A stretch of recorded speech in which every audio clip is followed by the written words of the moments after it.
myself 17 years old, I'd have to run away because I know the rules of this game already. True. Do Maybe I understand would that. write him a letter. I would write a Yeah. letter. I think that's what I would do. I was gonna say Writing a a letter letter. or a note or something. Yeah. Yeah, man, like just I think it would be like, you know what? Actually, yeah, this is what I would have told myself because it's before I even got into wrestling. Believe in yourself. Believe in yourself. The advice that you give others, take it, take it to yourself too. And as the older I got, still wrestling, I'm giving advice to the younger generations. And in retrospect, I think, man, if somebody might have told me this, maybe I would have, tried a little harder or Hmm. pushed on some doors instead of just saying, "Oh, the door's closed. I'm gonna pass this opportunity by." Um, I lacked in confidence. I think that's what I would tell myself. Go for it. The worst thing that's gonna happen is they're gonna say no. And that's good for any job. That's good for any meeting a girl or anything. And it's just like the worst thing they'll tell you is no, not interested, like a job or even in wrestling. The my dad had pushed me one time. He told me talk to this guy Ted Turner. He's a billionaire. He's starting his wrestling company. And when WCW was around, and it was just kind of like he's got a lot of money. Maybe they need a Canadian. And I was still just starting out, but my dad believed in me, and it was a nice feeling. But when you're like, oh, dad, mom, your opinion doesn't count. Mom, stop saying I'm handsome. It doesn't count. So I think maybe like that, I would tell myself exactly, believe in yourself. I love that so much. Now, let's go all the way back in time. What is your earliest memory of pro wrestling? Yes, my earliest one, watching it on TV with my dad. There was a steel cage match. Hmm. And that really, I don't know why it stuck in my head because every once a month, I was allowed to stay up late and watch wrestling with my dad. So that was a little bond that we had. And I think it replaced Saturday Night Live. I don't know, it was like at midnight. It's called Saturday Night's Main Event. They've re-released it, but that's what it was called back in the day. And I remember just getting to stay up late, which was pretty cool already. I'm like, this is fun. And it got me attracted to seeing guys just like getting the cheers and getting the boos from the crowd. Like I really wanted to be a hero. And I mean, I liked superheroes and stuff afterwards, but I really I clicked with wrestling, where the superhero aspect of it, and the super villains, it really captivated my attention. My first professional wrestling show I went to, I want to say I was 8 to 10 years old. My whole family went, and it was billed as a fundraiser.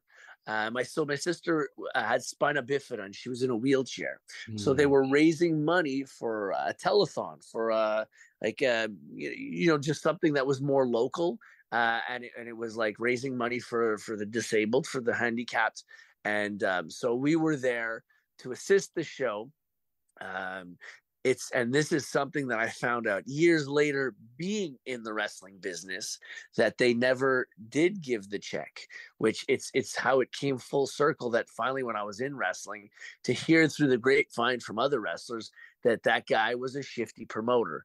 Oh. Needless to say, in any professional wrestler's life, and hopefully we're trying to blacklist and push them out right now, but you go through a lot of shifty promoters. Hmm. Uh, and especially, I want to say, if they were wrestlers before, they're trying to pinch pennies and save as much money as possible. I feel the promoters now are better. They're more reliable, and they know that if you're going to go and fuck around with some of the wrestlers or the wrestlers pay, no matter how new they are in the business, word gets around with social media, and it's easy for a promoter then to be like, he's done. Or he's got to get like scab workers and basically wrestlers that don't wrestle anywhere or they're not trained yet to do his shows. And I mean, you do a couple of those, and the people are just kind of like, this is garbage. And they just stop going. The crowds dwindle down. So, yeah, if we can kind of get rid of the promotions that aren't safe, that aren't paying the wrestlers, that aren't taking care of the fans' interests, and they're giving a bad name to wrestling. If we can weed them all out and get rid of them, I mean, let's as the Don would say, let's make wrestling great again. Not to say that I'm on any side. I'm from Canada, so I just want everyone to know that whatever you vote for, that's with you. That's on you. I just I just like to eat well, look at beautiful women, and do some wrestling. That's if that was the political campaign, that would be my T-shirt. I mean, that's not a bad gimmick going into the fall, especially in Canada. I think you could have something there. Just saying. Yeah, exactly. No, I don't follow much in politics. And Good. again, I've had this life motto for the past few years, especially after the pandemic.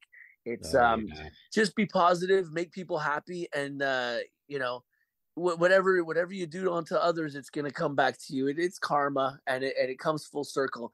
You see it in the wrestling business, and they'll tell you, everyone that you shit on your way up, when you're going down, you're going to see them all coming down too. So again, it's that message. Just be nice to everybody, man. A kid asked me, I was just started talking to one kid and gave him some advice, and he's 19. And I was like, I thought he was at least 22, 19. And he's starting wrestling. And I was like, dude, great, man. Keep it up. It's going to be awesome. It's going to be a fun ride. So, yeah, that's, I've been really into giving people positive messages, and maybe it's because I watch a lot of dog and cat videos that my wife sends me that really soften me up. That would be something. Actually, you know what? That's something that people wouldn't know about me. I watch way too much silly cat and dog videos. So yeah. I honestly think we need to have more of those. Like everybody should be subscribing to some kind of video like that. So that way they have more of that good and fun in their life. And, if you're going to spend that much time on social media, look at good things as well. You could really obviously look at the bad things, but why is that fun when you have cat and cute dog videos? Like, come on. I agree. And like, when you get up and you're kind of, maybe you're like, oh, I wish I could stay in bed. But if you laugh a little bit, it goes a long way. Yeah. I mean, again, I know that your show is kind of also based on coffee, right? On brews. Right. And it's like, so you wake up, you get that coffee smell, have that brewing, and you laugh a little bit in the morning. I guarantee that your day's going to start off better. And if someone doesn't hold the door for you, or kind of gets in your way, or they're taking too much seat on a bench or something like that, you're still going to laugh at what you saw in the morning. And I don't know, I wake up every morning, and as cheesy as this sounds, with all the crap that I've done in life, when I wake up and I'm breathing, to know that I woke up alive, even though my wife will tell you that I snore like a bull, and that sometimes she said I stop breathing in my sleep, which it's on my to-do list, is to get one of those CPAP machines. So I do need that. But every morning when I get up and I'm like, another day. Yeah, okay, you got to go to work. Yeah, whatever, this and that. But it's another day to enjoy life, to kiss my wife, pet my dog, smell the flowers, and have another day on this earth. That's beautiful.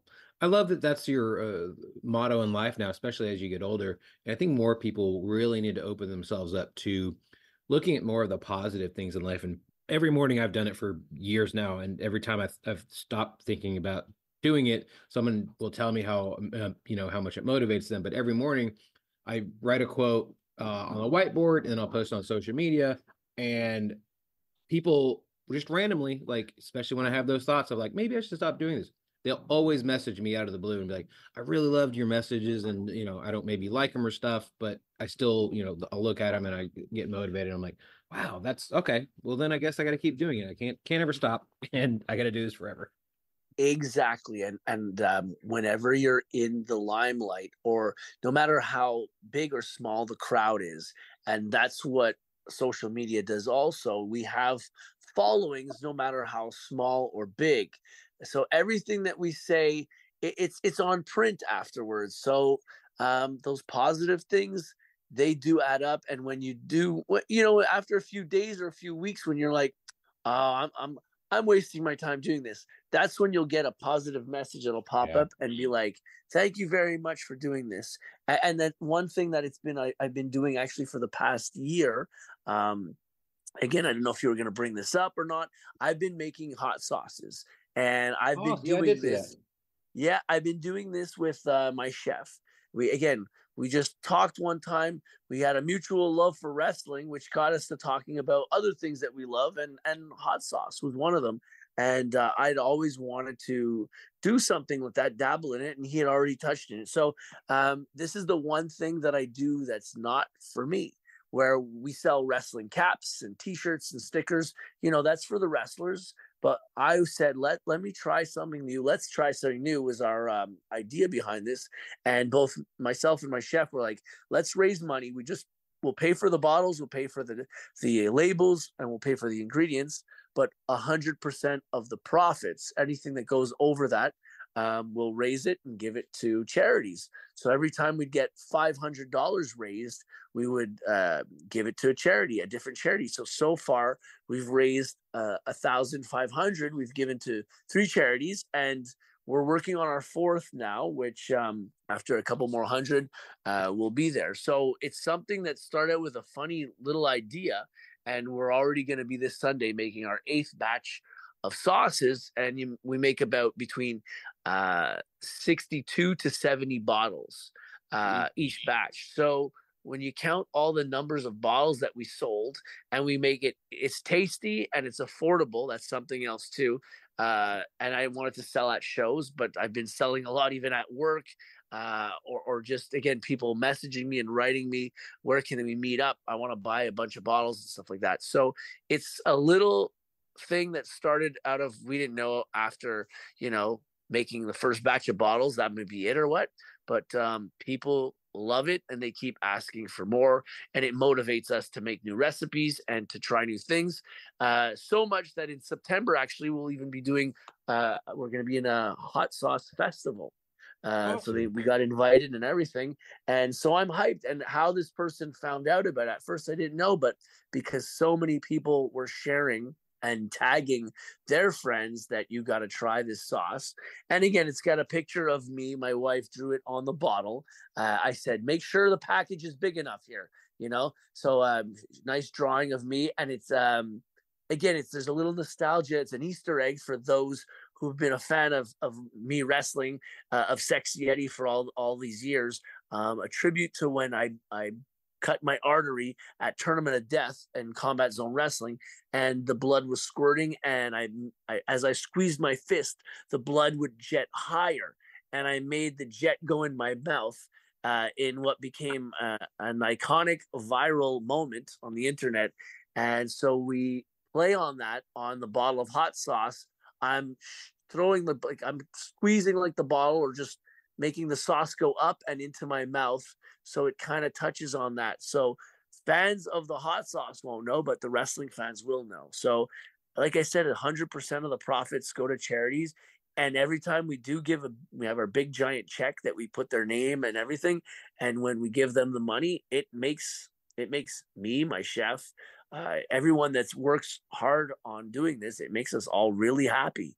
And it's just, you can't get that feeling from doing everything. We get the greatest feelings from wrestling. You get this adrenaline rush. But when you do something special for someone else or for an organization, again, there's something else. The endorphins, I don't know what it is, but it makes you kind of float, and you're on cloud 9. So as long as people buy my sauce, we can keep giving to different charities. So it's a cool thing in life. And I mean, sometimes you wait till you're older to appreciate some of these things and to give back. Again, when we're young, we're just partying, and we just think about ourselves and stuff like that. But the older you get, the more I want to see the younger generations wrestling, and if they can skip a couple steps of time that I wasted because no one was there maybe to mentor or guide me, then if I can do that, that's my way of giving back to wrestling. And yeah, so it's just, as you grow, you can appreciate things more. And yeah. Again, like I said, I'm just happy